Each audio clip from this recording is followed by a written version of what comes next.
నదీ జలాల అంశంలో సీఎం రేవంత్ కు మాజీ మంత్రి హరీష్ రావు కౌంటర్ ఇచ్చారు. రేవంత్ రెడ్డి నోటి నుంచి అబద్ధాలు అజ్ఞానాన్ని పారించారని అన్నారు. అబద్ధాలకు బ్రాండ్ అంబాసిడర్ రేవంత్ రెడ్డి అన్నారు. అబద్ధాలు రేవంత్ ను అందరూ ఆస్కార్ కు ఎంపిక చేస్తారని చెప్పుకొచ్చారు.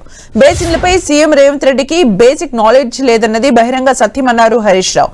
బచావత్ ట్రైబ్యునల్, బ్రిజేష్ ట్రైబ్యునల్ కు సీఎం రేవంత్ కి తేడా కూడా తెలియదంటూ ట్వీట్ చేశారు హరీష్ రావు.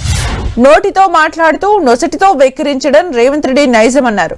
సభకు వస్తే కేసీఆర్ ను అవమానించమని ఒకవైపు చెబుతూనే కేసీఆర్ ని కసబ్తో పోల్చుతావా అంటూ ప్రశ్నించారు. తెలంగాణను సాధించిన కేసీఆర్ ని కసబ్తో పోల్చిన నీకు సంస్కారం, మర్యాద అనే పదాలకు అర్థం కూడా తెలియదన్నారు.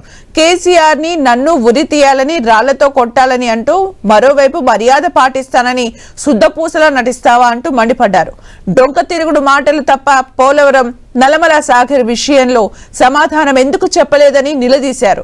811 టీఎంసీల్లో 69% తెలంగాణకు దక్కాలని కేసీఆర్ డిమాండ్ చేశారని, కేంద్రం స్పందించకపోవడం వల్లే సుప్రీంకోర్టుకు వెళ్లారంటూ ఒక లేఖను కూడా కోట్ చేశారు. కేసీఆర్ ను విమర్శిస్తే సూర్యుడి మీద ఉమ్మేసినట్లే అంటూ తీవ్ర స్థాయిలో మండిపడ్డారు. పాలమూరు రంగారెడ్డి మీద ఎస్జిటిలో ఎవరో కేసు వేశారని చెబుతున్నారు, కానీ ఆ కేసు వేయాలని పురమాయించింది కాంగ్రెస్ అంటూ ఆరోపించారు.